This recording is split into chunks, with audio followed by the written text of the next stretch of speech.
إن الحمد لله نحمده ونستعينه ونستغفره ونعوذ بالله من شرور أنفسنا ومن سيئات أعمالنا من يهده الله فلا مضل له ومن يضلل فلا هادي له وأشهد أن لا إله إلا الله وحده لا شريك له وأشهد أن محمدا عبده ورسوله يا أيها الذين آمنوا اتقوا الله حق تقاته ولا تموتن إلا وأنتم مسلمون يا أيها الناس اتقوا ربكم الذي خلقكم من نفس واحدة وخلق منها زوجها وبث منهما رجالا كثيرا ونساء واتقوا الله الذي تساءلون به والأرحام إن الله كان عليكم رقيبا يا أيها الذين آمنوا اتقوا الله وقولوا قولا سديدا يصلح لكم أعمالكم ويغفر لكم ذنوبكم ومن يطع الله ورسوله فقد فاز فوزا عظيما أما بعد. On remercie Allah pour ses biens et ses grâces et on le loue et on lui demande de prier sur son prophète Mohammed sallallahu alayhi wa sallam, sa famille, ses compagnons. Celui qu'Allah a guidé, personne ne peut l'égarer. Celui qu'Allah a égaré, personne ne peut le guider. Nous sommes toujours sur l'explication du hadith du prophète où il dit قال الله عز وجل كل عمل ابن آدم له إلا الصيام فإنه لي وأنا أجزي به والصيام جنة فإذا كان يوم صوم أحدكم فلا يرفث يومئذ ولا يسخب فإن سابه أحد أو قاتله فليقل إني امرؤ صائم والذي نفس محمد بيده لخلوف فم الصائم أطيب عند الله يوم القيامة من ريح المسك وللصائم فرحتان يفرحهما إذا أفطر فرح بفطره وإذا لقي ربه فرح بصومه. Nous sommes toujours sur l'explication du hadith du prophète où il dit qu'Allah a dit toute œuvre du fils d'Adam lui revient sauf le jeûne. Il est certes à moi et c'est moi qui en donne la récompense. Le jeûne est un bouclier, une protection. Alors, si l'un d'entre vous jeûne un jour, qu'il ne soit ni grossier ni querelleur. Et si quelqu'un l'insulte ou l'attaque, qu'il dise « je jeûne » ou « je suis en jeûne ». Par celui qui détient mon âme dans sa main, l'haleine qu'exhale la bouche du jeûneur sera le jour de la résurrection plus agréable auprès d'Allah que l'odeur du misk.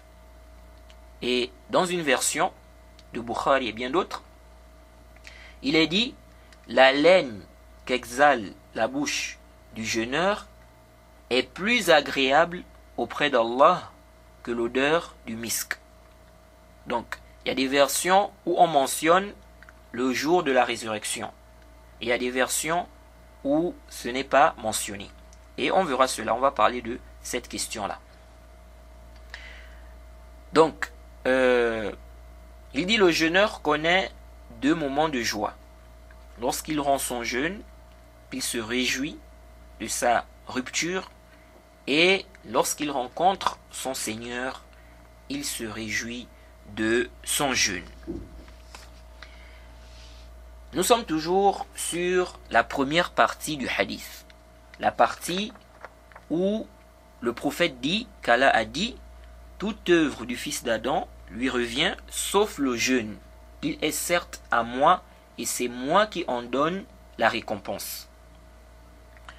On a commencé à exposer les différents avis des savants par rapport à l'exégèse de cette partie du hadith. Et on s'est arrêté à une mas'ala, celle de savoir si le jeûne a prééminence sur toutes les autres œuvres. Celle de savoir si le jeûne a prééminence sur toutes les autres œuvres. On a commencé à citer les arguments qui montrent que la prière a prééminence sur le jeûne. Et parmi ces arguments, on a cité le hadith d'Ibn Omar, où il dit que le prophète a dit que l'islam est basé sur 5 choses. On a vu que le jeûne a été classé en 4e position et la prière en 2e position.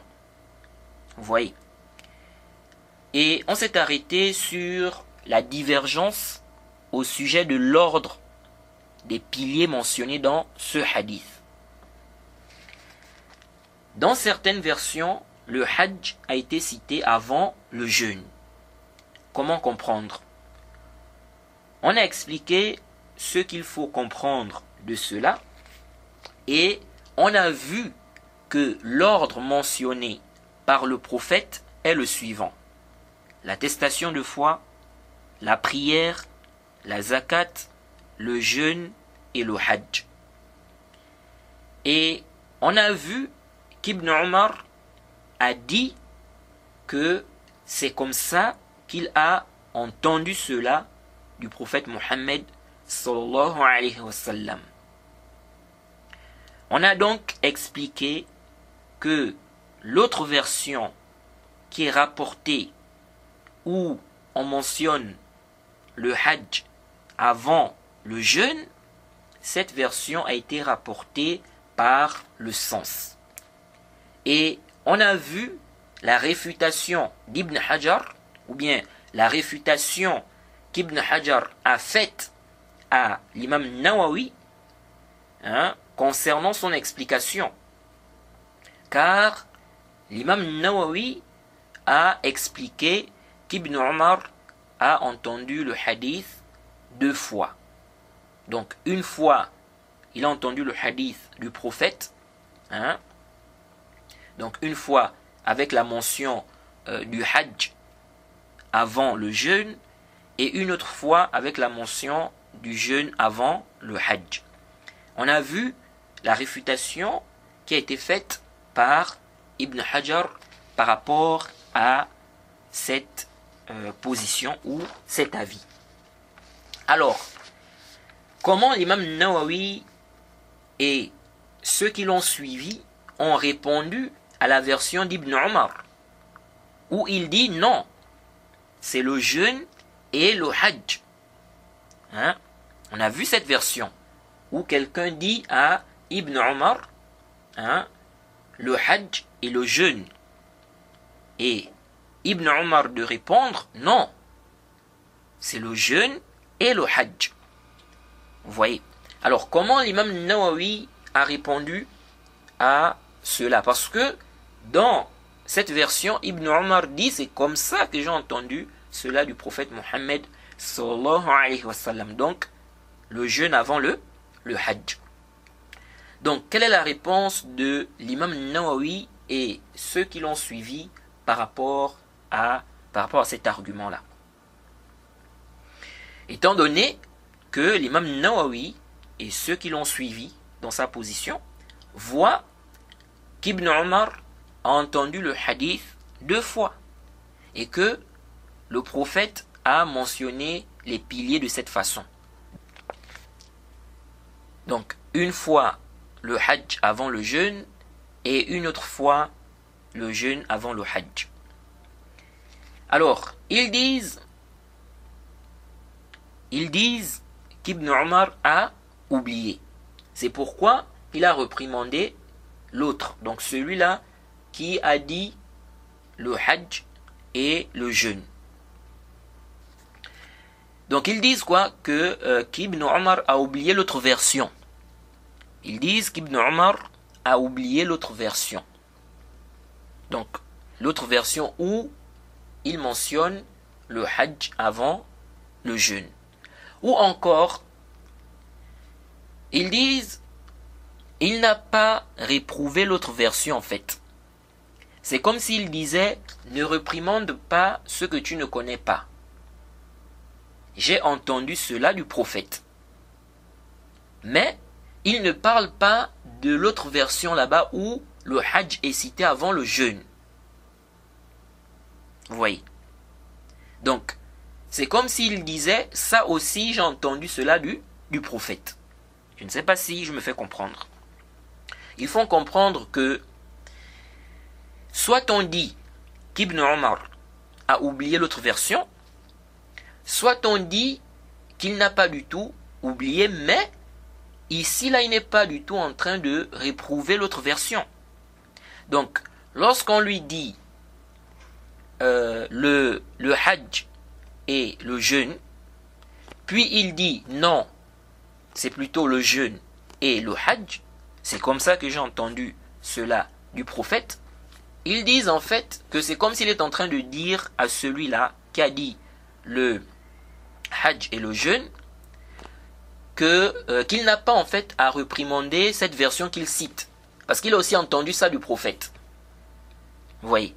Donc, quand il dit non, le jeûne et le hajj, c'est pour dire que cette version aussi j'ai entendu ça du prophète. Donc, il n'y a pas à réprouver cela. C'est comme ça que j'ai entendu ça du prophète. Donc, ce n'est pas qu'il est en train ici de réprouver l'autre version où le hajj est cité, avant le jeûne. Vous voyez. Donc, c'est comme ça qu'ils ont répondu par rapport à cette version-là. Et ça, vraiment, ce n'est pas sahih. Déjà, on a vu le fait de dire que Ibn Omar a entendu le récit 2 fois. Le fait de dire que Ibn Omar a entendu le récit 2 fois, ça ne tient pas. On a vu les propos d'Ibn Hajar par rapport à cela. Le fait de dire aussi qu'il n'est pas du tout ici en train de réprouver l'autre version, où le hajj est cité avant le jeûne, ça aussi c'est discutable, parce que ce qui est apparent, c'est qu'il est en train de réprouver le fait de placer, n'est-ce pas, le hajj avant le jeûne. Car celui qui vient poser la question, ou celui qui s'adressait à Ibn Omar, il a dit quoi? Il a dit le hajj et le jeûne. Ibn Omar a dit non. Il a dit non. C'est plutôt le jeûne et le hajj. Et c'est comme ça que j'ai entendu cela du prophète. Donc, ce qui est apparent de cette version, c'est qu'il est en train de dire que non, ce n'est pas le hajj puis le jeûne, mais plutôt le jeûne puis le hajj. Le jeûne puis le hajj. Donc, ici là, c'est ce qui est apparent. Et dire qu'il a oublié, ce n'est pas apparent. Ce n'est pas apparent. Donc dire qu'il a oublié l'autre version. De plus, celui qui rapporte mérite plus d'être accusé d'oubli qu'Ibn Omar. S'il y a quelqu'un qui mérite d'être accusé d'oubli, c'est Ibn Omar ou bien c'est celui qui rapporte. Est-ce que vous voyez? Et dire qu'il a oublié, ça ce n'est pas apparent. Ce n'est pas ce qui est apparent. Jade. Et on n'a pas ce qui nous pousse à affirmer une telle chose. Certains ont fait précéder la version où le hajj est cité avant le jeûne, à cause du nombre de rapporteurs. Et ils disent que Sulayman ibn Hayyan al-Ahmar a été un peu critiqué, même s'il n'est pas faible. Il n'est pas faible. Mais il y a eu quand même quelques critiques sur lui. Nous disons, l'imam Muslim, lorsqu'il a rapporté le récit d'Ibn Omar, il a rapporté les deux versions. Il a rapporté la version où le jeûne est cité avant le hajj. Il a rapporté la version où le hajj est cité avant le jeûne. Donc l'imam Muslim connaissait bien cette divergence-là au niveau des riwayat. Mais malgré cela, il mentionne quand même la riwaya où le jeûne est avant le hajj. Et il mentionne même la version d'Ibn Omar, où il dit « C'est comme ça que j'ai entendu cela du messager d'Allah ». Donc l'imam Muslim veut nous montrer quoi ici? Il veut nous montrer que la version qui est authentique chez lui, c'est la version où le Hajj est cité avant le jeûne? Vous êtes sûr de cela? Sachant que il rapporte les deux versions. Il rapporte la version où Ibn Omar dit qu'il a entendu cela du messager d'Allah de cette façon, c'est-à-dire le jeûne avant le Hajj. Donc ce qui est apparent, c'est que l'imam Muslim veut nous faire comprendre que c'est ce que Ibn Omar a entendu du prophète. Jaïd, c'est ce que Ibn Omar a entendu du prophète. Donc, le jeûne avant le Hajj. Vous voyez, le jeûne avant le Hajj. Et on a expliqué que l'autre version où le Hajj est cité avant le jeûne, c'était rapporté par le sens. Et en rapportant le récit par le sens, ok, le rapporteur peut rapporter par des synonymes, avec ici des synonymes, ou bien il peut, comme là par exemple, il va faire dévancer un pilier sur un autre. Ok? Donc il n'a pas rapporté le texte textuellement. Vous voyez? Donc il se peut que le rapporteur ait vu ici que le but ici c'est de citer, les piliers. Ok? Vous voyez?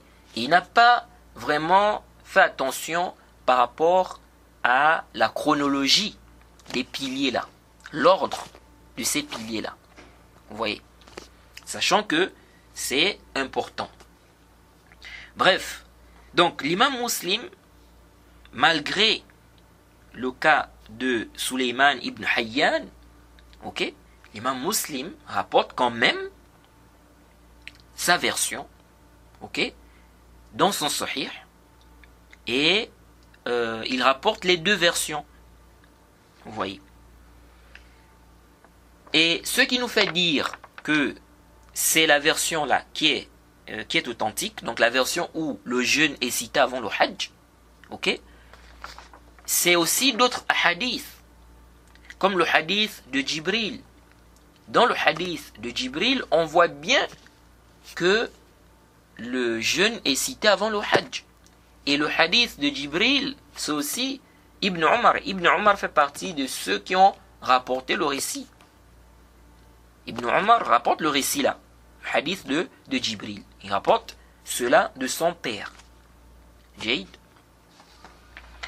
Donc ça vient renforcer en fait cette position. Et même la révélation, lorsque vous regardez, vous savez que les choses ont été révélées graduellement. Le Hajj a été révélé après le jeûne, sans aucun doute. Vous voyez. Donc si vous méditez bien, vous allez constater que les choses ont été révélées par rapport à leur ordre d'importance. Donc les piliers là. Vous voyez. Certains ont pris une version rapportée dans le Mustakhraj de Abi Awana.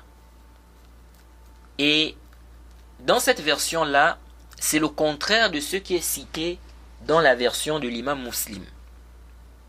Là-bas, Ibn Omar a plutôt dit non, le Hajj et le jeûne. Vous voyez, c'est comme ça que j'ai entendu cela du messager d'Allah. Vous voyez, c'est-à-dire que c'est le contraire de ce qui est venu dans le Sahih Muslim. Dans le Sahih Muslim, il dit le jeûne et le Hajj. Il dit c'est comme ça que j'ai entendu cela du messager d'Allah. Jaïd. Or, dans la version là de Abi Awana, c'est plutôt le contraire. Il dit là-bas le Hajj et le jeûne. C'est comme ça que j'ai entendu cela du messager d'Allah. Mais ça c'est daif. Ça c'est faible. Là, yasih. Dans la chaîne de transmission, on a un inconnu. On a un rapporteur qui est inconnu. Yazid ibn Bishr al-Saksaki. Abu Hatim a dit qu'il est majhoul. Al-Zahabi a dit aussi qu'il est majhoul. Même si on mentionne qu'Ibn Hibban l'a cité dans les Thiqat. Jaïd. Mais on sait que Ibn Hibban était laxiste dans le Tawthiq. Donc on ne connaît pas réellement sa situation. Donc ça c'est daif. Et ça a été encore rapporté par Al-Khatib al-Baghdadi dans son livre Al-Asma'ul Mubhama, page 337, numéro 167. Et là-bas, il y a vraiment des perturbations au niveau du matn, au niveau du récit. Au niveau du récit. Là-bas, on dit, d'après Yazid ibn Bishr as-Saksaki, un homme est venu voir Ibn Omar. Il lui a dit, pourquoi je te vois faire le hajj et la umrah et non le djihad? Et il a dit cela 3 fois. Il a dit, il a levé sa tête vers lui. Il a dit, certes, l'islam est basé sur 5 choses. La shahada, la prière, la zakat, le jeûne et le hajj. Ibn Omar a dit, non, c'est plutôt le hajj et le jeûne. C'est ce que le prophète Mohammed sallallahu alayhi wa sallam a dit. Vous voyez, ça c'est cette version-là. Alors ici, il y a un ishkal. Qui dit l'islam est basé sur 5 choses ici? Lorsqu'on lit le récit là, cette version-là, on a l'impression que c'est Ibn Omar. On a l'impression que c'est Ibn Omar lui-même qui dit l'islam est basé sur 5 choses. Et là, il y a un ishkal. Vous voyez? Parce que si c'est lui, comment il dit encore non, c'est plutôt le hajj et le jeûne. Suivez bien, parce qu'on dit quoi ici? On dit un homme est venu voir Ibn Omar, il lui a dit pourquoi je te vois faire le hajj et la umrah et non le djihad. Il a dit cela 3 fois. Suivez bien. Il a dit, il a levé sa tête vers lui. Il a dit. Qui? Il a levé sa tête vers lui. Vers qui? Vers celui qui pose la question. On dit, il a levé sa tête vers lui. Il a dit, certes, l'islam est basé sur 5 choses. Donc la shahada, la prière, la zakat, le jeûne et le hajj. Ensuite, on dit quoi? On dit qu'Ibn Omar a dit, non, c'est plutôt le hajj et le jeûne. C'est ce que le prophète a dit. Là, il y a un ishkal. Parce que si c'est Ibn Omar qui dit l'islam est basé sur 5 choses, donc la shahada, la prière, la zakat, le jeûne, le hajj, comment il dit encore, non, c'est plutôt le hajj et le jeûne? Vous voyez, donc il y a un ishkal au niveau du matn ici.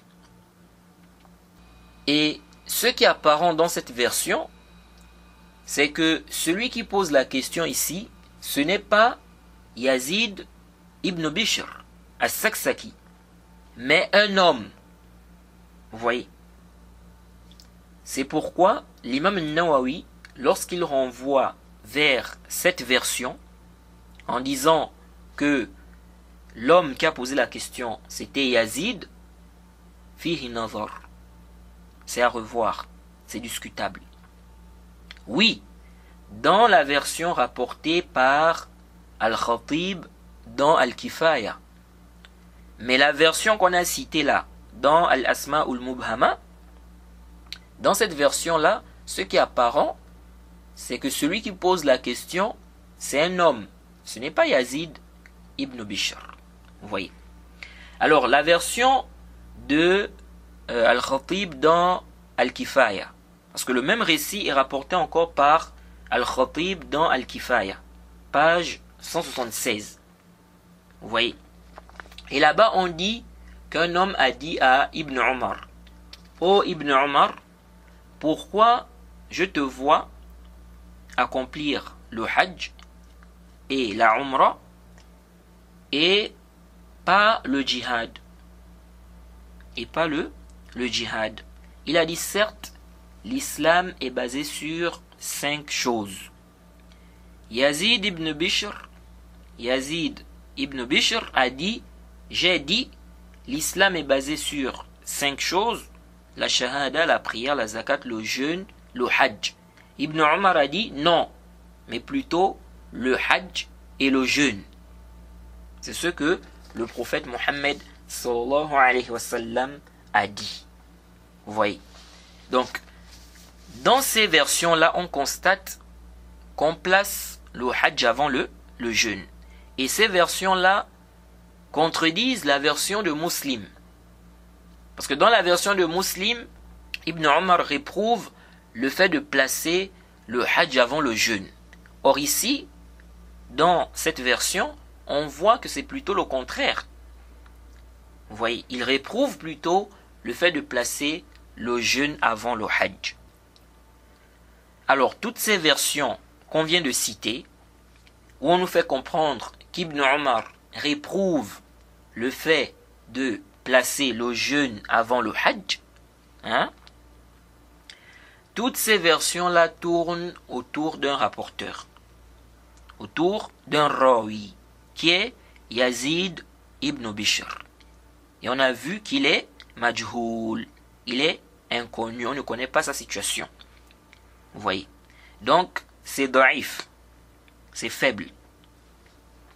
Parce qu'il y a certains qui ont pris ça comme argument pour faire précéder la version où le Hajj est cité avant le jeûne, sur la version où le jeûne est cité avant le Hajj, et sur la version où Ibn Omar réprouve le fait de placer le Hajj avant le jeûne.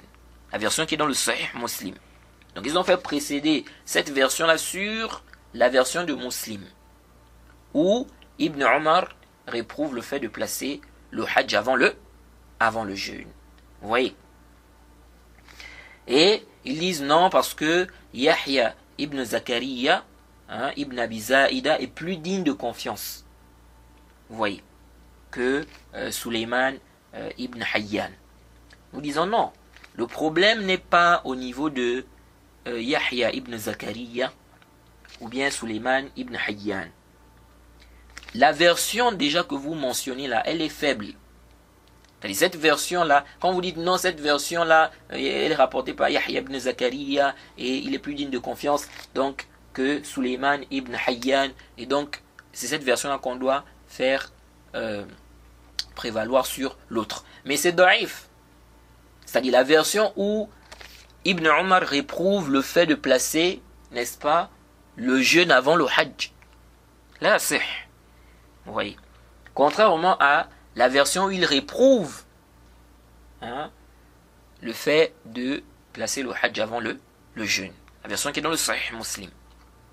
Vous voyez. Donc cette version déjà n'est pas, comment dirais-je, elle est rapportée. Dans la chaîne de transmission, on a un rapporteur qui est inconnu. En plus de ça, on ne peut pas faire précéder cette version-là sur la version de l'imam Muslim. Donc ici, on fait précéder la version de Muslim sur cette version qui n'est pas dans le Sahih.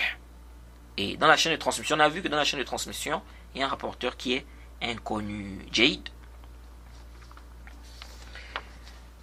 Donc le problème ici, ce n'est pas Yahya ibn Zakariya. Parce qu'il y en a qui se sont concentrés sur Yahya ibn Zakariya. Le problème, est-ce que cette riwaya là d'abord est authentique? Là, je parle ici de la riwaya où on nous fait comprendre qu'Ibn Omar a réprouvé le fait de placer le jeûne avant le Hajj. Donc, as-Sahih, c'est la version où le jeûne est cité avant le Hajj. Jade. Et cette version est en conformité avec le hadith de Jibril. Vous voyez. Et ce qui est apparent, ou ce qui est même clair, c'est que le prophète Mohammed sallallahu alayhi wa sallam a cité ces piliers-là par ordre d'importance. Par ordre d'importance. Jade. Et parmi les choses qui montrent cela, c'est que le prophète, quand il a parlé des branches de la foi, il a expliqué que la plus haute, il a dit, la plus haute branche, c'est la parole La ilaha illallah. Donc lorsqu'on voit dans des hadiths où le prophète nous cite les piliers de l'islam, et dans ces hadiths-là, il mentionne la shahada d'abord, ensuite il cite la prière, ensuite la zakat, ainsi de suite.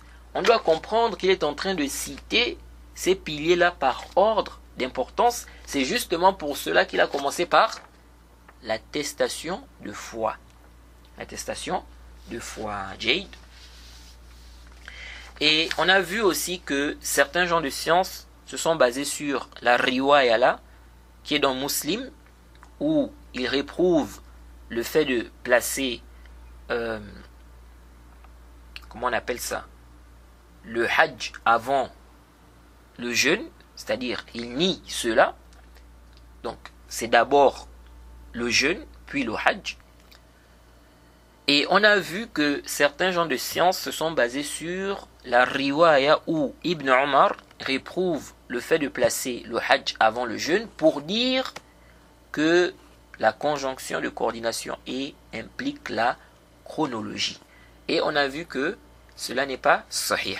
Ibn Omar ici, c'est-à-dire dans ce récit-là, on n'a pas de preuve claire dans ce récit qui justifie qu'Ibn Omar a réprouvé le fait de placer le hajj avant le jeûne, parce qu'il voyait que la conjonction de coordination et implique la chronologie. Non, vous voyez, ici là, ce qui est apparent, c'est qu'il a réprouvé parce que c'est comme ça qu'il a entendu cela du prophète, c'est-à-dire le jeûne avant le hajj.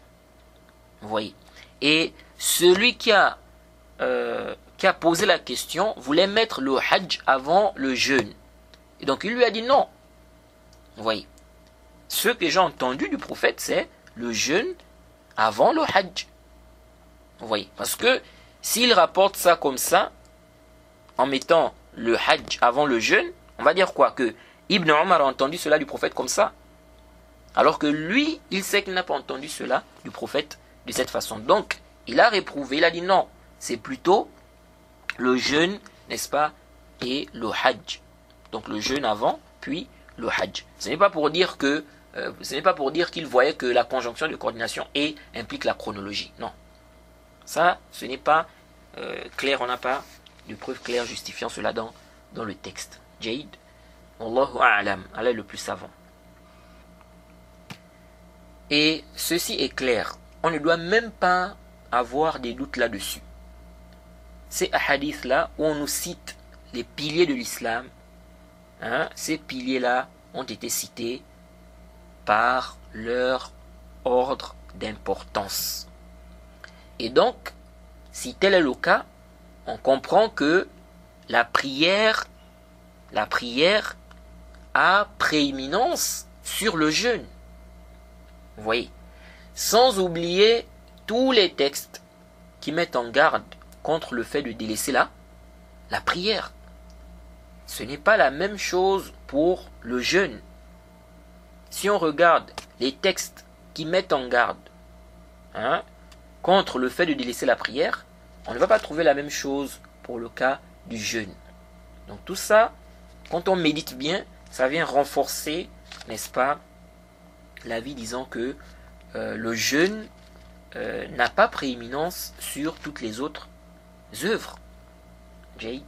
Donc cet avis-là n'est pas sahih. Même si nous reconnaissons les mérites du jeûne, il y a vraiment beaucoup de mérites, mais dire que ça a prééminence sur toutes les autres œuvres, ça vraiment, ce n'est pas sahih. Et c'est comme si Ibn Abdul Barr a penché vers cet avis-là. C'est-à-dire que le jeûne a prééminence sur toutes les autres œuvres. C'est comme s'il a penché vers cet avis-là. Et c'est ce qui est même apparent de ses propos. Donc oui, le jeûne est une grande adoration. Ça a des mérites. Allah aime cette adoration. Elle fait partie des adorations les plus aimées d'Allah. Vous voyez. Mais quant à dire qu'elle a prééminence sur la prière, haza laysa bisahih. Ceci n'est pas juste. Bila shak, sans aucun doute. Alors j'ai vu un de nos savants se baser sur le hadith où on demande au prophète quelle est l'œuvre la plus aimée auprès d'Allah. Et dans des versions, on dit même quelle est la meilleure œuvre. Et le prophète a dit la prière à son heure. Celui qui pose la question dit ensuite c'est quelle œuvre? Et il dit la bienfaisance envers les parents, donc le père et la mère. Ensuite, il dit, ensuite c'est laquelle? Le prophète dit, le djihad dans le sentier d'Allah. Vous voyez. Donc, ce savant s'est basé sur ce récit pour dire que la prière passe avant le jeûne. Donc, lorsqu'il a traité la question, est-ce que le jeûne a prééminence sur toutes les autres œuvres?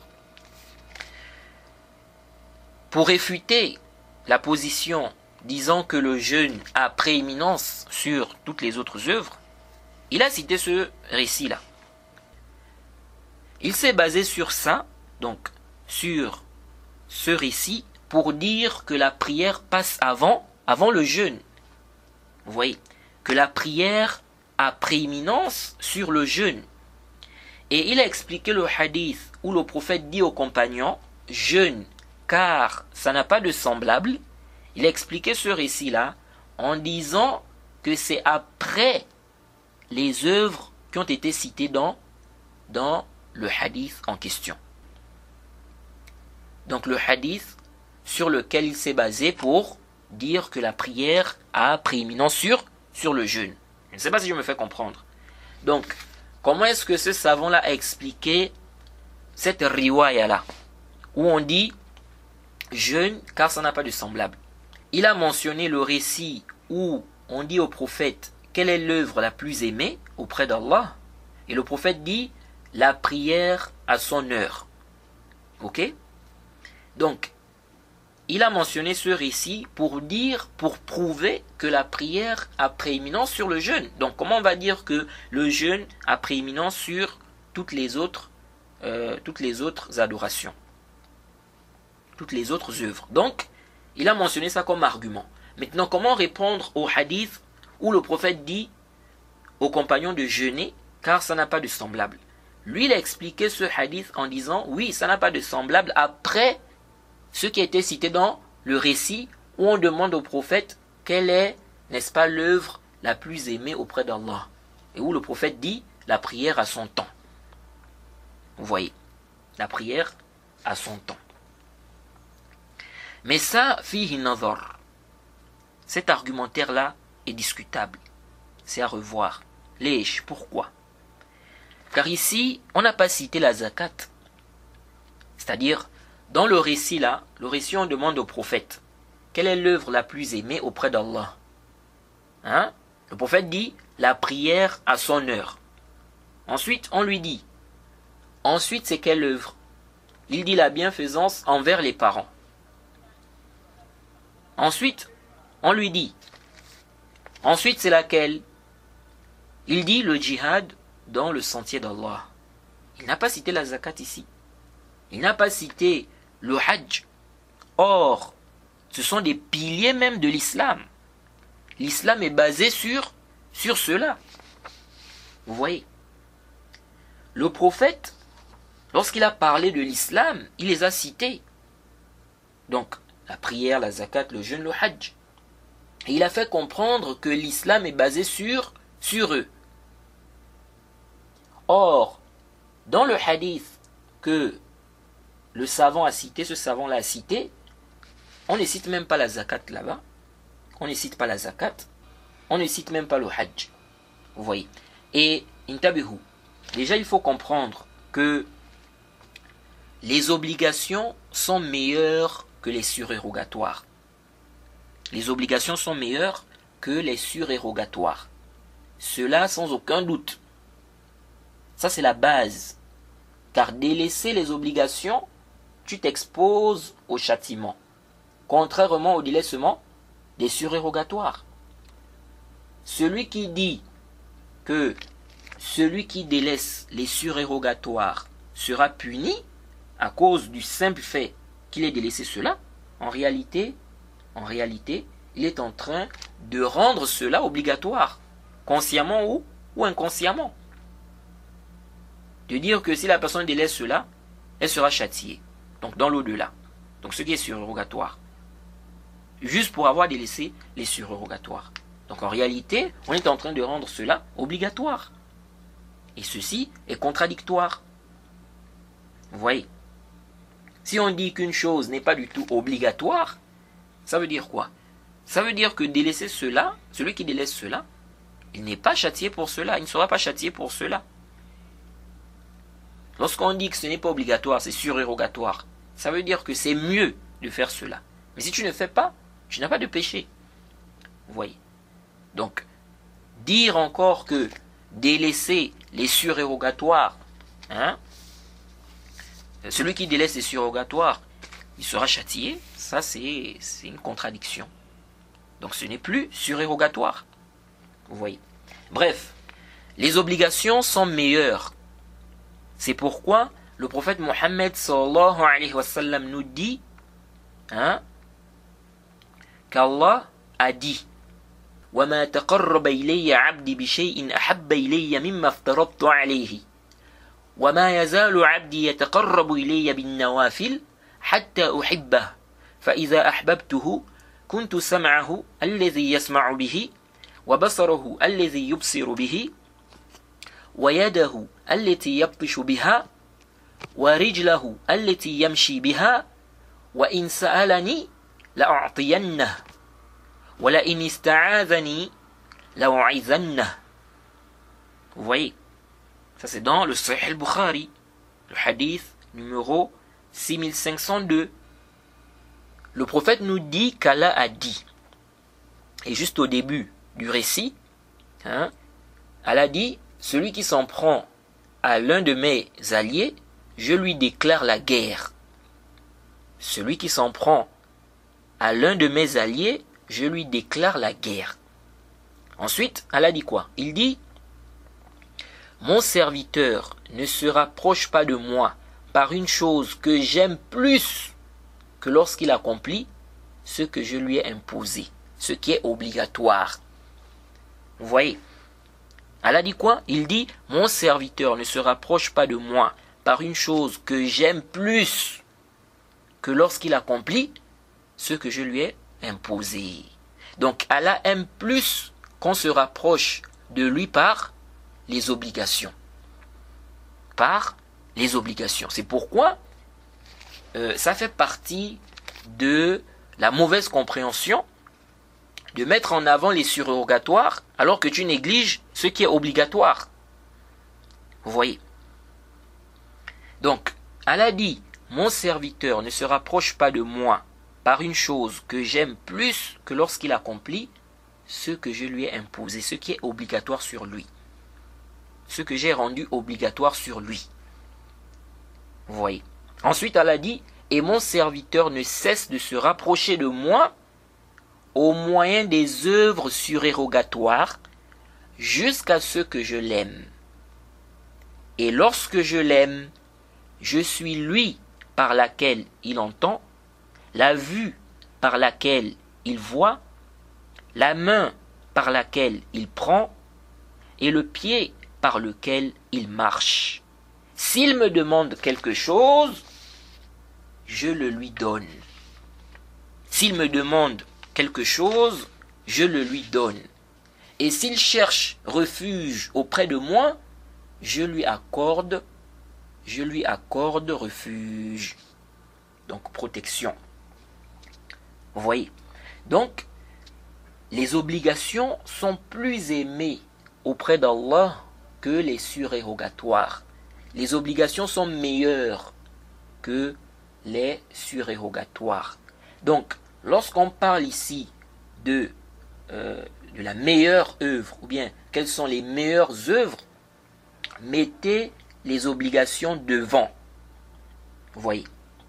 Donc, si on dit la prière est la meilleure œuvre, donc la prière obligatoire, ok, est meilleure que la prière surérogatoire.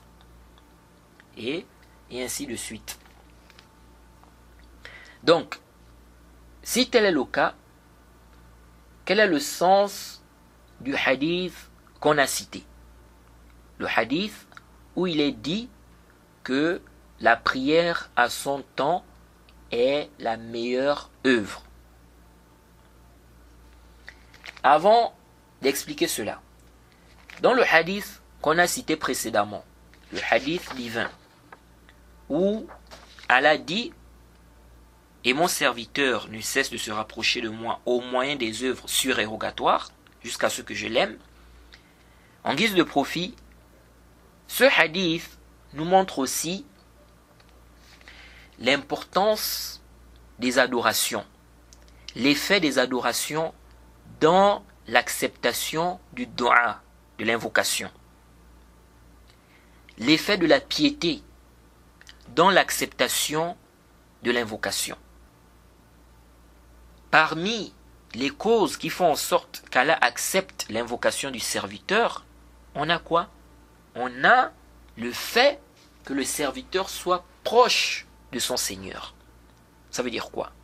C'est-à-dire que celui qui est plus proche d'Allah, son invocation est plus à même d'être acceptée.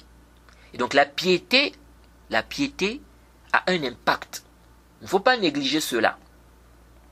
Il ne faut pas négliger cela. Parce que dans le récit, qu'est-ce qu'Allah dit? Il dit « Et mon serviteur ne cesse de se rapprocher de moi au moyen des œuvres surrogatoires jusqu'à ce que je l'aime. Et lorsque je l'aime, je suis lui par laquelle il entend, la vue par laquelle il voit, la main par laquelle il prend et le pied par lequel il marche. Et s'il me demande quelque chose, je le lui donne. Et s'il cherche refuge auprès de moi, je le lui accorde.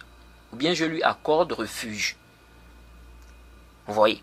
Donc ça veut dire quoi? Ça veut dire que celui-là qui est proche d'Allah, qui s'est rapproché d'Allah à travers les obligations, les surrogatoires, ces invocations sont plus à même d'être acceptées. Donc ça veut dire quoi? Ça veut dire que celui qui craint Allah, ces invocations sont plus à même d'être acceptées. Vous voyez? Parce que l'accomplissement des obligations, l'accomplissement des surrogatoires, ça permet d'augmenter la foi. Et ça fait en sorte que le serviteur, n'est-ce pas, ait la crainte de son Seigneur. Vous voyez? Donc, tu veux qu'Allah accepte tes invocations, accomplis tes obligations, accomplis les surrogatoires. C'est parmi les grandes causes qui font en sorte qu'Allah accepte les invocations. Parce qu'il y a des gens qui négligent ça. Vous voyez? J'ai invoqué, rien. Mais regarde d'abord ton état. Tu es dans la désobéissance, la négligence. Tu négliges les obligations. La prière même, tu n'accomplis pas la prière comme il se doit. Tu es dans des péchés. Ne t'étonne pas si Allah ne répond pas, n'est-ce pas, à tes invocations. Vous voyez? Donc ça, c'est parmi les causes. C'est parmi les causes. Donc ce hadith nous montre, n'est-ce pas, qu'on ne doit pas négliger, n'est-ce pas, les obligations et les surérogatoires. C'est parmi les causes, ce qui fait en sorte, ça fait partie des causes qui font en sorte qu'Allah accepte nos invocations. Car dans le récit, Allah dit clairement, s'il me demande, je le lui donne. Et s'il cherche refuge auprès de moi, je le lui accorde. Ou bien je lui accorde refuge. Vous voyez? Et ici là, intabihu.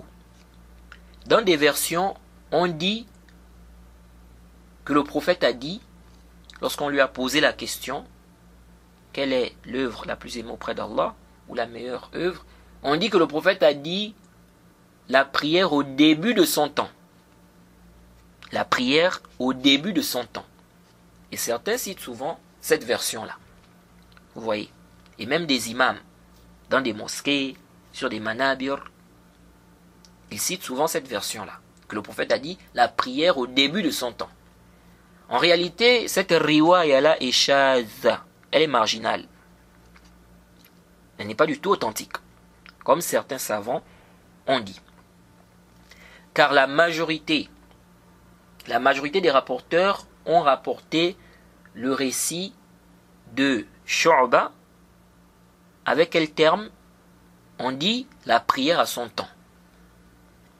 Ou à l'heure. Et non au début de son temps. Parce que vous devez savoir que la prière a un début. Il y a un début et il y a une fin. Vous voyez, on peut accomplir la prière entre cet intervalle-là. Donc il y a le début, il y a la fin. Donc l'intervalle qui est là, on peut accomplir la prière dans cet intervalle-là. Ce qui est interdit, c'est de retarder la prière au point de la faire sortir de son temps limité. Jade. Mais tant que la personne est dans le temps, il n'y a pas d'ishkal. Il n'y a pas d'ishkal. Vous voyez. Si la personne, par exemple, est dans une situation où la prière à la mosquée n'est pas du tout obligatoire pour elle, ok? Donc, elle a le choix. Elle peut prier au début du temps comme au milieu. Elle n'est pas obligée de prier au début de l'heure. Mais si la personne est dans la situation où la prière à la mosquée est obligatoire, ici, elle est obligée de s'en tenir à la prière à la mosquée. C'est-à-dire que lorsqu'on va faire l'appel à la prière, ou bien lorsqu'on va faire l'iqama, allais-je dire, lorsqu'on va faire l'iqama, elle doit ici aller accomplir la prière, même si c'est au début de l'heure. Mais si quelqu'un est dans une situation où la prière à la mosquée n'est pas du tout obligatoire pour elle, la personne a le choix. La personne a le choix. La personne peut prier au début de l'heure, comme la personne peut prier au milieu. Ok? Mais la personne ne doit pas prier après le temps. Après le temps. Et retarder aussi la prière jusqu'au dernier temps, c'est un risque aussi. C'est un risque. Vous voyez. Mais dans tous les cas, ce qui est interdit, c'est de prier, n'est-ce pas, hors du temps. Et tant que la personne est dans le temps, il n'y a pas de problème. Jade. Donc je disais tantôt que cette version-là est marginale. Cette version, on dit la prière au début de son temps.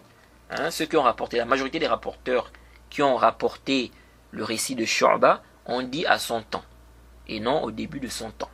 C'est Ali ibn Hafs qui s'est isolé avec la version, on dit, au début de son temps. Et il y a une version aussi d'Al-Hassan. Il y a une version aussi d'Al-Hassan ibn Ali, mais il y a un tafarrud là-bas aussi. Vous voyez. Donc la majorité des rapporteurs ont rapporté le récit en disant que le prophète a dit la prière à son heure, ou bien à son temps, et non la prière au début de son temps, ou bien au début de son heure. Et l'imam Nawawi, dans son explication dans le Sharh al-Muhazzab, il a dit que c'est daïf, cette version qui dit la prière au début de son temps. Et il y a même de l'iftirab, c'est un peu perturbé, le récit là est perturbé même. Ce récit qui dit la prière au début de son temps. De plus, il est préférable de retarder la prière de Aïcha, sauf si on a une excuse ou bien quelque chose qui fait en sorte qu'on puisse prier tôt. Comme par exemple le cas où on sait que les gens vont dormir. Ils vont dormir. Donc ici on prie Aïcha tôt. Vous voyez. Mais sinon, c'est préférable de retarder la prière de Aïcha. Si les gens sont éveillés, on sait que les gens ne dorment pas et tout ça, que ça ne dérange personne, on retarde la prière de Aïcha. Il n'y a pas de problème. Vous voyez. On peut retarder. Mais on doit toujours rester dans le temps. Ça c'est très important.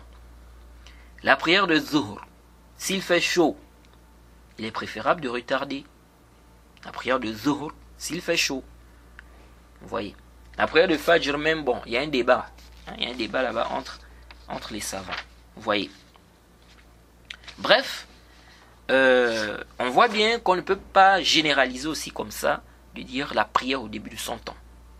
Parce qu'il y a des cas où la prière, il y a des cas où il est préférable de retarder la prière. Vous voyez, comme les cas qu'on a cités là. Et il y a des textes qui prouvent cela. Donc, la version authentique, c'est la version qui dit, c'est la version où le prophète dit la prière à son temps. Et intabihu huna. Certains te disent, on a dit, quelle est l'œuvre la plus aimée? Et vous dites que la version qui est prouvée, c'est la prière à son temps, bien la prière à son heure. Certains disent, si vous dites ça, mais ça veut dire qu'on peut prier après le temps, ou bien ça veut dire que la prière après le temps est quand même aimée d'Allah. Et ça c'est problématique. Parce qu'on a dit, quelle est l'œuvre la plus aimée? Donc si vous dites que c'est la prière à son temps, donc on comprend quoi? Que si quelqu'un prie hors de son temps, c'est quand même aimé, mais ce qui est plus aimé, c'est de prier à l'heure. Vous voyez? Alors ça c'est complètement bâtiloun. Ça c'est faux. Car ici, la comparaison n'est pas entre la prière au début de son temps et la prière à la fin de son temps. Non. Ici, la comparaison, c'est entre la prière et les autres œuvres. C'est-à-dire, quelle est l'œuvre la plus aimée? Ok? On dit la prière à son temps. Ok? Ça veut dire quoi? Ça veut dire qu'après ça, on a telle œuvre. Après ça, on a telle œuvre. Après ça, on a telle œuvre. Toutes ces œuvres-là sont aimées. Jade, donc ces œuvres qui sont mentionnées là, toutes ces œuvres-là sont aimées. Mais ce qui est plus aimé auprès d'Allah, c'est la prière à son temps. Ensuite, telle œuvre. Ensuite, telle œuvre. Vous voyez? Donc c'est comme ça. Donc quand on dit ici, quelle est l'œuvre la plus aimée? Donc la comparaison ici, c'est entre les œuvres. Et non la comparaison entre la prière au début de son temps et la prière à la fin de son temps. Je ne sais pas si je me fais comprendre. Vous voyez? Donc ça ne passe pas. Donc nous disons Naam. Ça veut dire que les autres œuvres là, qui sont citées aussi, sont aimées. Ok? Mais ce qui a été cité avant est plus aimé. Ce qui est cité avant est plus aimé que ce qui est cité après. C'est comme ça. Donc ça c'est faux. De dire que si on dit que ce qui est juste, c'est ce qui est sahih, c'est la prière dans son temps, ça veut dire que prier hors de son temps, c'est quand même aimé, mais ce qui est plus aimé, c'est prier dans le temps, bien à son temps. Non. Vous voyez, ça ce n'est pas sahih. Toutefois, nous disons, même si la version où on dit la prière au début de son temps est faible, il est quand même préférable de prier au début de son temps. Si rien n'empêche cela, ou si rien n'implique qu'on retarde. Car Allah a dit, précipitez-vous dans l'accomplissement des bonnes actions. Il dit également, ceux qui, de la crainte de leur Seigneur, sont pénétrés, qui croient au verset de leur Seigneur, qui n'associent rien à leur Seigneur, qui donnent ce qu'ils donnent, tandis que leurs cœurs sont pleins de crainte à la pensée qu'ils doivent retourner à leur Seigneur. Ceux-là se précipitent vers les bonnes actions et sont les premiers à les accomplir. Sourate 23, versets 57 à 61. Vous voyez? Donc ces versets-là et d'autres encore montrent qu'il est demandé de se précipiter dans l'accomplissement des bonnes actions. Dans l'accomplissement des bonnes actions. Allah aime cela. Donc, c'est de là qu'on tire que c'est préférable de prier au début de son temps. Mais pas du hadith da'if. De plus, ce n'est pas de manière absolue, comme on a expliqué. Donc, on disait tantôt, quel est donc le sens du hadith où on demande au prophète quelle est l'œuvre la plus aimée auprès d'Allah? Donc le hadith où il dit la prière à son temps. Pour bien comprendre cela, il faut regrouper tous les textes où on parle des meilleures œuvres. Vous verrez que le prophète parfois cite telle œuvre, parfois telle autre œuvre. Vous voyez? Et parfois, on a l'impression que telle œuvre est la meilleure de toutes les œuvres. toutes les autres œuvres. Vous voyez. Par exemple, dans un hadith d'Abi Huraira, on dit qu'un homme est venu voir le prophète Mohammed sallallahu alayhi wa sallam. Un homme est venu voir le prophète Mohammed sallallahu alayhi wa sallam. Il lui a dit: Dullani ala amalin ya'dilu al-jihad. قال لا أجده. قال هل تستطيع إذا خرج المجاهد أن تدخل مسجدك فتقوم ولا تفطر وتصوم ولا تفطر؟ قال ومن يستطيع ذلك. Vous voyez, un homme est venu voir le prophète Mohammed sallallahu alayhi wa sallam. Il lui a dit: indique-moi une œuvre qui équivaut au djihad. Qui équivaut au djihad. Le prophète a dit: je ne trouve pas. Et il a dit: est-ce que tu peux, si le combattant sort pour le djihad, entrer dans ta mosquée et prier sans arrêt? Donc, sans t'arrêter. Et jeûner sans rompre. Il a dit: et qui peut faire cela? Il a dit quoi? Et qui peut faire cela? Le hadith est dans le Sahih al-Bukhari. C'est le hadith numéro 2785. Vous voyez ici, on a l'impression qu'il n'y a pas d'œuvre qui surpasse le djihad en mérite. Même pas la prière, même pas le jeûne. Donc, comment comprendre ce genre de texte? Dans le Sahih Muslim, on a posé la question au prophète: quelle est la meilleure œuvre? Il a dit: la foi en Allah et en son messager. On lui a dit: ensuite, quelle œuvre? Il a dit: le djihad dans le sentier d'Allah. Puis on lui a dit, ensuite, il a dit: le hajj accompli correctement avec piété. Le hajj accompli correctement avec piété. Ça, c'est dans le Sahih al-Bukhari aussi. Hadith numéro 26. Vous voyez ici, il n'a même pas cité la prière. Il a commencé par la foi en Allah. Après, il a cité le djihad. Après, il a cité le hajj. Donc, comment comprendre tous ces hadiths-là? Alors, j'ai vraiment apprécié ce qu'Ibn Hajar a dit lorsqu'il a expliqué le hadith qu'on a cité. Quelle est l'œuvre la plus aimée auprès d'Allah? Le prophète a dit: la prière à son temps. Et ce qu'il a mentionné, c'est ce que nous trouvons juste. Et Allah est le plus savant. Ibn Hajar a dit quoi? Il a dit ceci: محصل ما جاب به العلماء عن هذا الحديث وغيره مما اختلفت فيه الأجوبة بأنه أفضل الأعمال أن الجواب اختلف لاختلاف أحوال السائلين بأن أعلم كل قوم بما يحتاجون إليه أو بما لهم فيه رغبة أو بما هم لائق بهم أو كان الاختلاف باختلاف الأوقات بأن يكون العمل في ذلك الوقت أفضل منه في غيره فقد كان الجهاد في ابتداء الإسلام أفضل الأعمال لأنه الوسيلة إلى القيام بها والتمكن من أدائها وقد تضافرت النصوص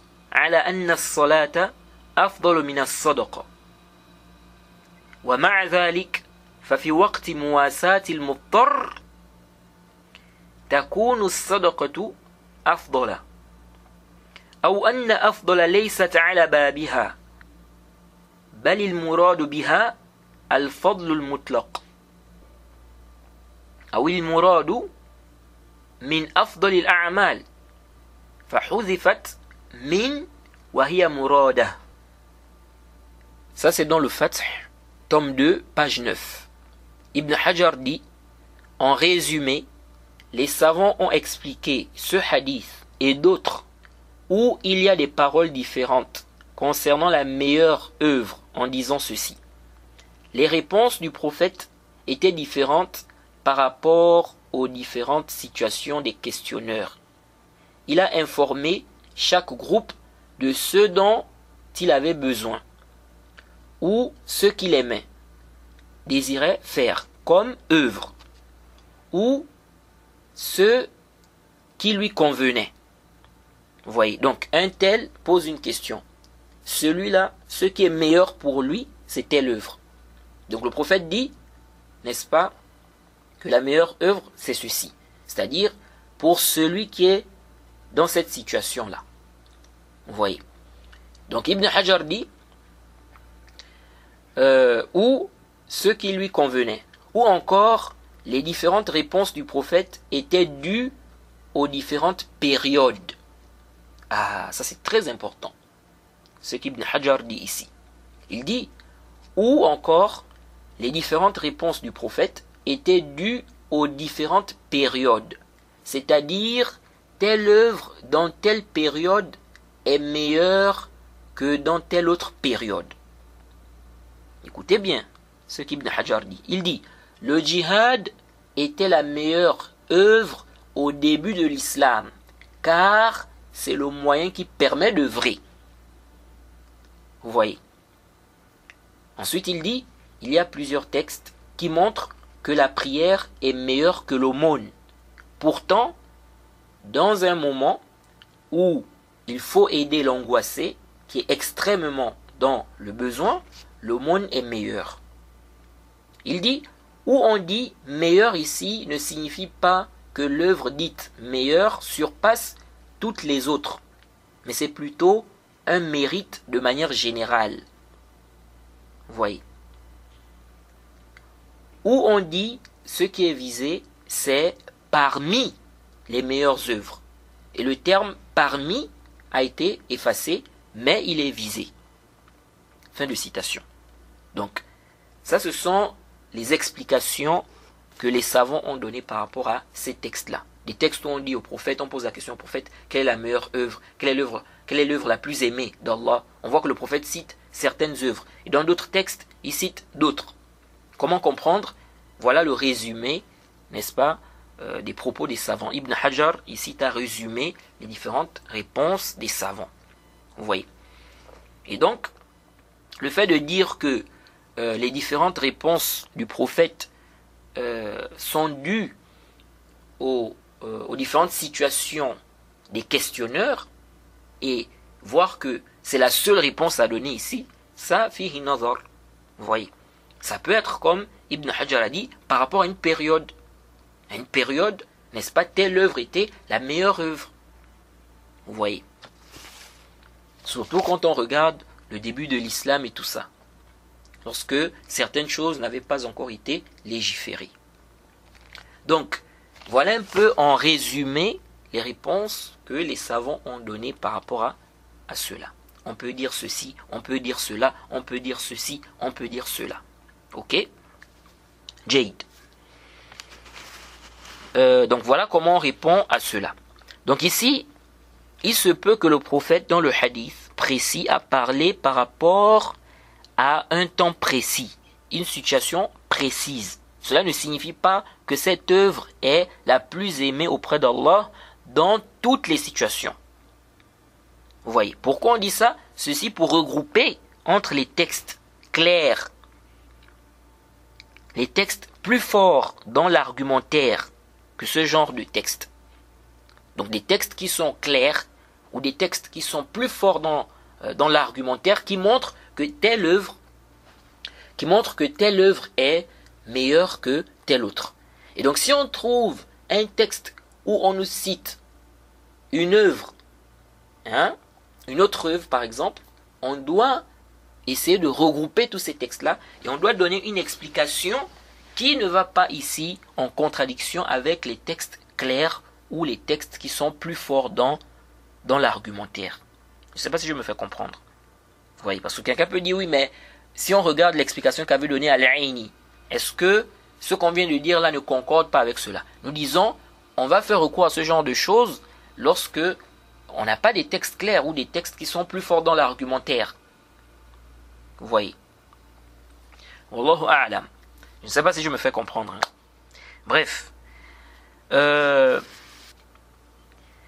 Quant au hadith où le prophète dit aux compagnons jeûne car il n'a pas de semblable, comment comprendre ce hadith? Certains savants ont donné deux explications. Le cher Mohammed Adam al-Éthiopie, dans son explication de Nasa'i, il cite là-bas deux explications. Alors, des savants expliquent ce récit en disant il n'a pas de semblable, donc le jeûne, il n'a pas de semblable, c'est-à-dire il n'a pas de semblable dans le grand nombre de récompenses. Ou il n'a pas de semblable dans le fait de repousser ou baisser les désirs, repousser l'âme incitatrice au mal, ainsi que le shaitan. Donc c'est dans ce sens-là qu'il n'a pas de semblable. Donc c'est par rapport à son effet. Donc l'effet du jeûne. Et le cher a plus soutenu la première exégèse. Donc le cher Mohammed Adam. L'ishkal avec cette exégèse disant qu'il n'a pas de semblable, donc le jeûne, dans le grand nombre de récompenses, c'est comme si on disait que le jeûne a plus de récompenses que toutes les autres œuvres. Et si tel est le cas, n'indique-t-il pas que le jeûne, ou bien cela n'indique-t-il pas que le jeûne est meilleur que toutes les autres œuvres? Ou bien allons-nous dire qu'une œuvre peut avoir plus de récompenses qu'une autre sans pour autant qu'elle ne soit meilleure qu'elle? Et ça nécessite vraiment un bahth, une recherche. J'ai vu parmi les gens de science ceux qui ont dit que le fait qu'on mentionne les mérites d'un acte, cela n'implique pas qu'il est meilleur. En fait, ils ont voulu réfuter un avis qu'on rapporte de l'imam Shafi'i. Vous voyez, ils ont dit, dans son dernier avis, il préfère le witr aux 2 rakas de Fajr. Donc les 2 rakas qu'on fait avant la prière obligatoire du Fajr. Vous voyez. Donc c'est-à-dire que le witr est meilleur chez lui. Pourtant le prophète a dit que 2 rakas de Fajr sont meilleurs que la dunya et ce qu'elle contient. Vous voyez. Mais là, est-ce que sa récompense surpasse celle du witr? C'est là l'ishkal. Vous voyez.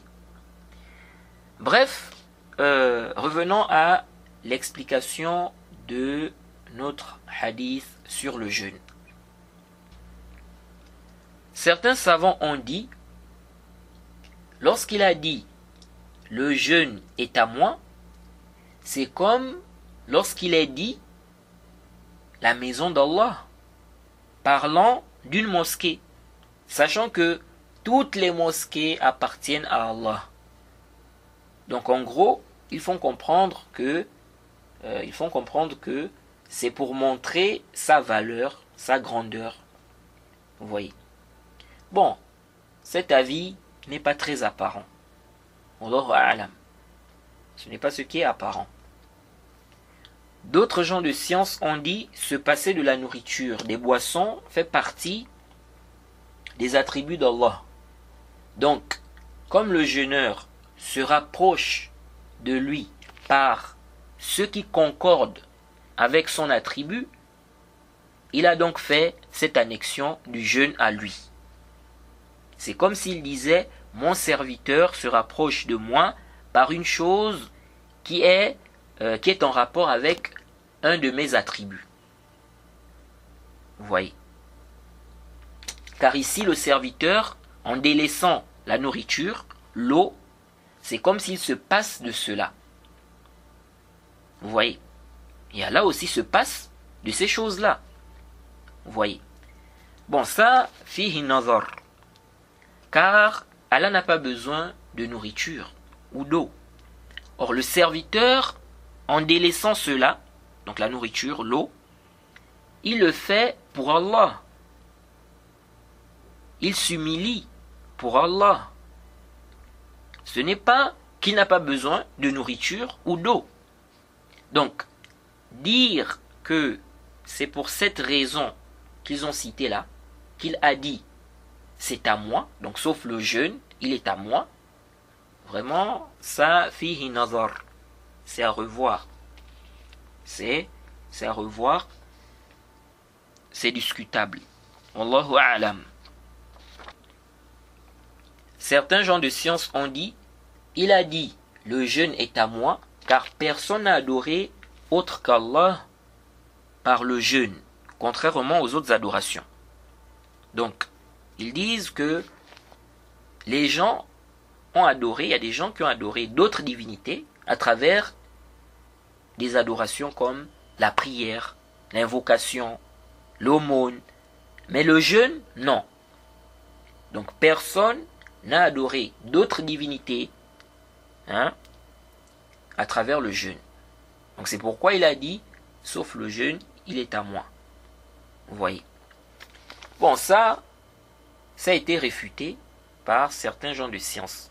Parce que certains savants ont mentionné qu'il y a des gens qui ont adoré d'autres divinités à travers le jeûne, par le jeûne. Vous voyez. Ibn Hajar a mentionné cela, le Cheikh l'Islam Ibn Taymiyyah aussi. Vous voyez. Ibn Hajar a même réfuté l'objection que certains ont apportée par rapport à la question.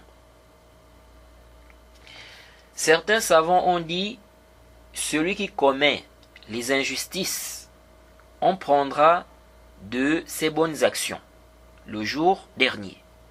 Comme c'est connu, vous connaissez le hadith. Ils disent, sauf le jeûne.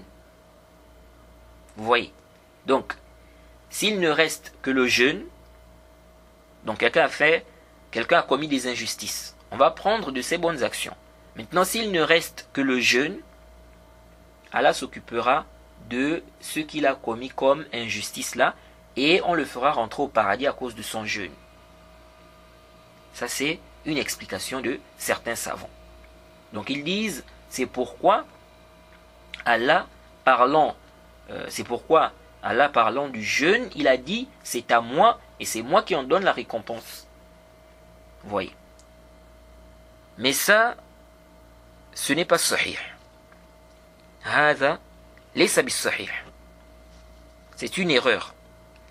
والحجة في ذلك, la preuve que c'est une erreur, c'est le hadith du prophète Mohammed sallallahu alayhi wa sallam, le hadith d'Abi Huraira radiyallahu anhu.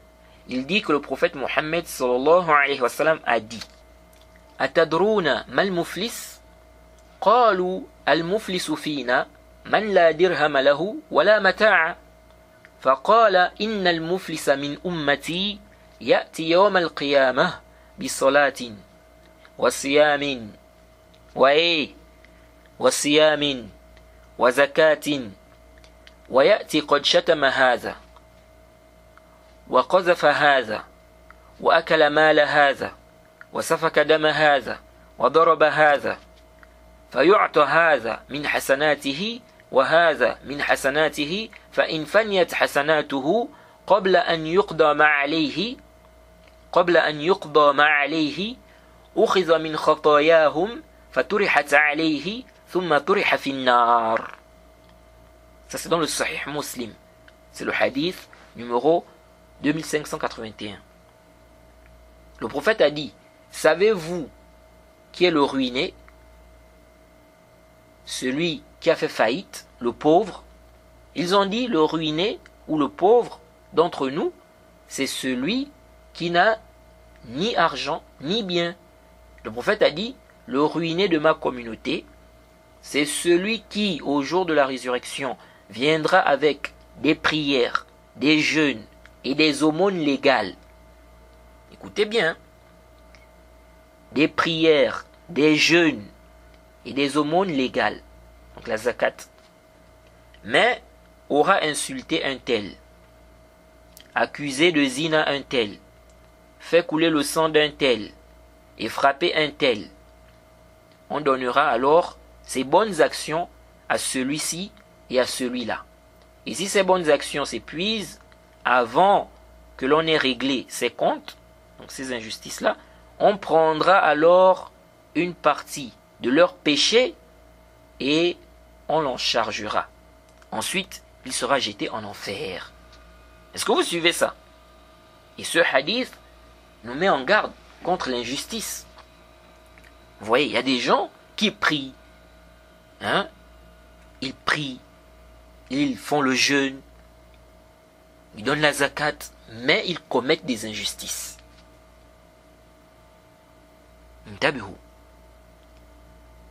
Alors, en réalité, la personne est en train d'accomplir ces adorations-là, n'est-ce pas? Mais ces adorations-là, si la personne ne fait pas attention, seront profitables pour qui? Ceux sur qui, n'est-ce pas, la personne a commis des injustices. Vous voyez? Donc, il faut préserver ces bonnes actions. Il faut donc délaisser l'injustice. Parce que c'est grave. C'est grave. Vous voyez, quelqu'un va aller en enfer comme ça, à cause des injustices. On a pris ces bonnes actions, il y a trop d'injustices, il n'y a plus de bonnes actions. Voilà, maintenant on prend les péchés des gens et on met ça sur lui et voilà comment il va en enfer. Donc on doit faire très attention. Et ce hadith montre aussi que il faut faire beaucoup d'actions en fait. Car on ne sait pas. Si tu as du mal aussi, si par exemple quelqu'un a du mal, n'est-ce pas, par rapport à une injustice, est-ce que celui sur qui tu as commis l'injustice, est-ce qu'il va te pardonner ou pas? Fais beaucoup d'actions, fais beaucoup de bonnes actions. Fais beaucoup de bonnes actions. Peut-être, si on prend de tes bonnes actions pour donner aux gens sur qui tu as commis des injustices, peut-être il te restera encore des bonnes actions. Vous voyez. Mais dans tous les cas, la personne ne doit pas prendre ce risque. La personne doit, n'est-ce pas, éviter l'injustice. Déjà, l'injustice en lui-même, c'est un péché. Vous voyez. Elle a interdit cela. Bref, alors ce hadith est un argument.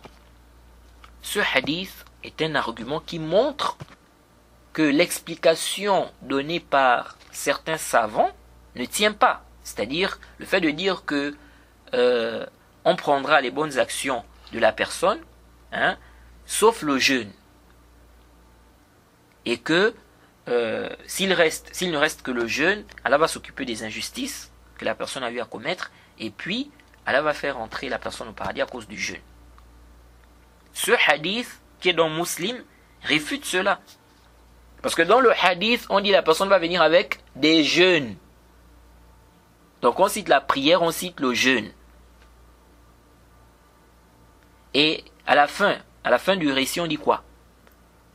On dit, dans le récit même, on dit qu'on on donnera alors ces bonnes actions à celui-là et à celui-là. Et si ces bonnes actions s'épuisent, donc, où est l'exception du jeûne ici? On n'a pas accepté le jeûne.